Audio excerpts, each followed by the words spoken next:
I didn't have anything to wake up for in the morning, and this has changed that for me. In a GMA broadcast exclusive, Noland Arbaugh, the first human implanted with a Neuralink chip in his brain, is telling his story. I accepted that I was paralyzed and that was my life. I always held out hope that it would all get better. At 22 years old, Noland says he dove headfirst in waist-deep water, struck something, and sustained a spinal cord injury. He couldn't move from the shoulders down. From the time of your injury until earlier this year, what was your daily life like? I mean, one thing about being paralyzed is that there's a lot of time to sit and think. And so I thought through basically my whole life and realized all the mistakes I'd made and what I could do better. Then, just last year, Noland, now 30, receiving a life-changing opportunity. One day, one of my buddies from college called me up. We talked pretty regularly, and he was like, hey, Neuralink, they opened up the human trials. And I said, what's Neuralink?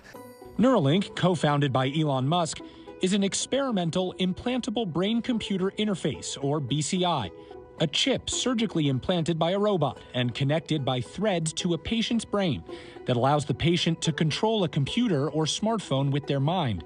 This is all from there to there. Yeah, man. Wow.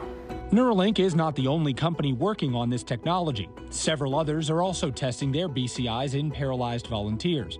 Noland now joins that small group as Neuralink's first patient.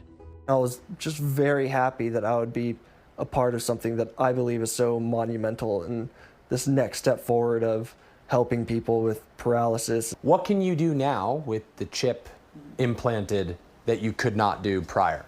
I can control a computer just like anyone else can, which is not something I was able to do beforehand. You just played some music? Yeah, man. That's awesome. Do you worry because you are the first patient that something unforeseen could go wrong now that this is inside your head?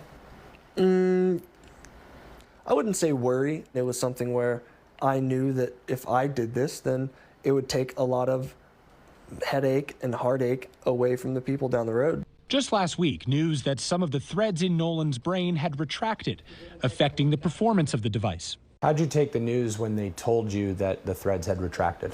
Yeah, it was really hard. It was very, very hard to give up all of the amazing things that I was able to do. I think I had cried basically afterwards. The problem becoming an opportunity for the makers of Neuralink to explore solutions. The reason we do clinical trial and early feasibility trial is to uncover these sort of issues as early as possible before they get marketed. And we rolled up our sleeves and found various different ways to for Noland be able to recover his performance, which we have successfully been able to do. As for Noland, the future of the technology only looks bright. It's going to be amazing when someone can have a spinal cord injury, go into a hospital, get surgery, and walk out a couple days later. I think it's going to happen. I don't think it's as far away as people might think. Noland's mom is his primary caregiver. She cleans him and feeds him and gets him out of bed. And while this Neuralink device won't change any of Noland's physical realities, and it's still going to be hard for his family to live with his spinal cord injury, he says it's changed their life for the better. As for what's next for Neuralink, co-founder DJ Suh told me that they are looking to implant participants number 2 and 3 in the coming months.